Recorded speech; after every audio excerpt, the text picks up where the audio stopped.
Confidence اور کیسا زبردست موٹیویٹ بندوں کو کر رہا ہے. آپ دیکھ رہے ہیں انگلش ہاؤس اکیڈمی کے پلیٹ فارم پر کیسے سپیکرز ابھر رہے ہیں. ڈاکٹر رفیق صاحب, یہ آپ کا خواب تھا, وہ پورا ہوتا ہوا آپ دیکھ رہے ہو انشاءاللہ. It is just the beginning. Revolution آئے گا اور بھارت چمکے گا, اور اس میں ہمارے نوجوان بچوں کا بہت بڑا کنٹریبیوشن رہے گا. اس میں انس کا بھی نام چمکے گا انشاءاللہ. Always believe in yourself. Always identify the potential, the energy, the power in yourself. And never mind the taunts of the people. If there are many people who are demotivating you, decreasing you, then don't worry. Even if your own family, your own relatives, friends and family are demotivating you, then don't worry, my friends. Because there were many prophets who had gone through this phase. اپنے خود کے بھائیوں نے ڈھکیل دیا تھا کنویں میں حضرت یوسف علیہ السلام کو. حسد تھی, جلن تھی, خود کے بھائیوں نے ڈھکل دیا, خون تھا خود کا, پھر بھی ڈھکل دیا, کنویں میں ڈال دیا. حضرت ابراہیم علیہ السلام کو دنیا سب سے بڑی آگ, کھولتی ہوئی آگ تھی, جہاں پہ اڑتے ہوئے پرندے اس آگ کو دیکھ کر نیچے گر رہے تھے. اتنی بڑی کھولتی آگ میں حضرت ابراہیم علیہ السلام کو ڈالا گیا, لیکن ان کو خود پہ اور اللہ پہ یقین تھا, تب جا کے اللہ کی مدد آئی.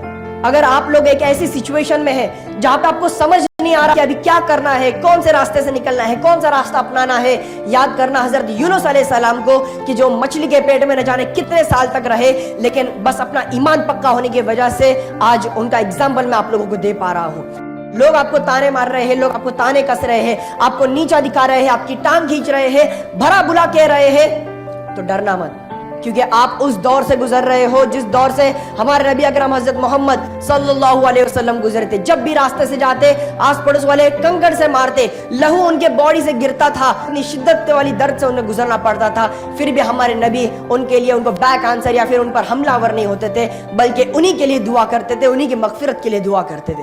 ویسی پرسنالٹی ہمیں بننا ہے آج کے دن, ویسا مائنڈ سیٹ, ویسا جوش, ویسا دماغ, ویسا اپنے اندر کیریکٹر ڈیولپ کرنا ہے.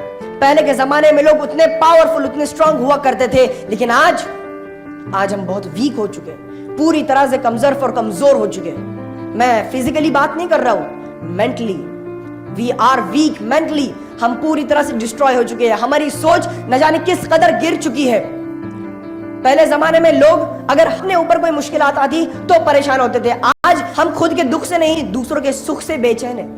ہمارا پڑوس والا یا پھر ہمارا بڑا بھائی یا پھر ہمارا کوئی بزنس پارٹنر اگر وہ آگے بڑھ رہا ہے, اس کی ترقی ہے, ہمیں حسد ہوتی ہے, ہمیں جلن ہوتی ہے, دیکھا نہیں جاتا اس سے. آج ایسا دور آ چکا ہے, ہماری سوچ کو نہ جانے کیسا زنگ لگ چکا ہے کہ اگر کوئی بندے کو پریشانی آتی ہے تو ہم سمجھتے ہیں کہ وہ اس کے گناہوں کی سزا ہے, لیکن اگر کوئی پریشانی ہم پر آتی ہے تو ہم سوچتے ہیں کہ یہ اللہ کی آزمائش ہے.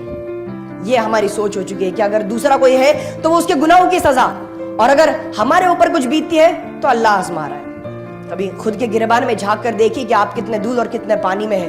اپنے تھنکنگ پروسیس کو ڈیولپ کرو, چھوڑ دو ان ساری چیزوں کو, یہ سارے برے کام, یہ ساری بری چیزیں, بری سوچ, بری سنگت کو نکال دو اپنی لائف سے. ڈیولپ کرنا شروع کرو, اپنے اندر کے سکلز کو, اپنے اندر کے ٹیلنٹ کو, کیریکٹر کو ڈیولپ کرنا شروع کرو, اپنے اندر کے اخلاقیات, ادب کو, ان ساری چیزوں کو آپ ڈیولپ کرو. اپنے اندر ایک نیا بندہ پیدا کرو, ایک نیا جوش لے آؤ. نہ جانے میری کتنی ساری بہنیں ہیں یہاں پہ, سب تو نہیں پر کچھ ضرور ہوں گے جو نہ جانے آئینے کے سامنے کتنے کتنے گھنٹوں بتاتے ہیں. چہرے کے اوپر اللہ نے اتنے اچھی خوبصورتی دی ہے, اس کو بگاڑنے میں لگے رہتے ہیں, گھنٹوں گھنٹوں بیت جاتے ہیں آئینے کے سامنے. لیکن یاد رکھنا, حسن صورت ایک وقت تک کے لیے چمکتی ہے, لیکن حسن سیرت کو اگر آپ سنوارو گے تو وہ آپ کو دنیا میں چمکائے گی اور آخرت میں اندھیرے کا چراغ بن جائے گی. آپ